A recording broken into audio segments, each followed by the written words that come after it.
இப்ப கூமாப்பட்டி அப்படின்ற ஒரு கிராமம் வந்து நம்ம கேள்விப்பட்டுட்டோம். இதுக்கு வந்து நிறைய பேர் அவங்கவுங்க சஜஷன் சொல்றாங்க. அந்த ஊர் வந்து போனாலே நல்லாவே இல்லை, அந்த இடத்துல போனாலே யூஸ்ஃபுல்லாவே இல்லை, நிறைய பொய் சொல்லிட்டாங்க, நிறைய ஏரியா க்ளோஸா இருக்கு அப்படின்ற மாதிரிலாம் சொன்னாங்க. அதெல்லாம் உண்மைங்க. பட் ஆனா தங்கபாண்டி சொன்ன எந்த ஒரு விஷயமே பொய் கிடையாது.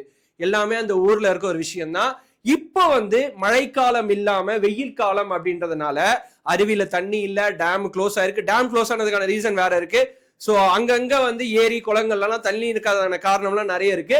பட் கூமாப்பட்டி எந்த மாதிரி கிராமம் அப்படின்னா உண்மையாலுமே ஒரு அழகிய மேற்கு தொடர்ச்சி பகுதியில இருக்க ஒரு குக்கிராமம். இது வந்து அழகியன்னு சொல்லும் போதே அதுக்குள்ளேயே எல்லாமே அடக்கமாயிடுது. அந்த அளவுக்கு ஒரு சூப்பரான கிராமம் தாங்க. ஸோ கூமாப்பட்டி அப்படின்ற பேர் எப்படி வந்தது அப்படின்னு பார்த்தா அதுக்கு அந்த பேருக்கான அர்த்தம் என்ன அப்படின்னு பார்க்கும்போது கூமம் அப்படின்னா நீர்நிலைகள். ஸோ இதுலயே தெரிஞ்சுட்டு இருக்கோம் கூமாப்பட்டி எப்படி இருக்கும் அப்படின்னு சொல்லிட்டு. நான் வந்து இதுக்கு பெரிய ரிசர்ச் எல்லாம் பண்ணலங்க. சிம்பிளா கூகுள்ல இல்ல சாட் ஜிபிடில போட்டாலே உங்களுக்கு தெரியும் கூமம் அப்படின்னா என்ன அப்படின்னு. நீர்நிலைகளை தான் வந்து கூமம் அப்படின்னு சொல்லி அக்காலத்துல தமிழர்கள் நம்மளோட வாழ்வியல் முறைக்காக வச்ச பேரு தான் இந்த ஒரு பர்டிகுலர் பேரு. காலப்போக்குல கூமம் அப்படின்றது சேர்ந்து கூமாப்பட்டியா மாறிச்சு. இதுதான் நிதர்சனமான உண்மை. இதை வந்து நீங்க நிறைய இடத்துல பார்க்கலாம். யாராவது கூமாப்பட்டி அப்படின்னா என்னன்னு கேட்டாங்கன்னா நீங்க கண்டிப்பா இந்த ஒரு வீடியோ எடுத்து தைரியமா காட்டலாம்.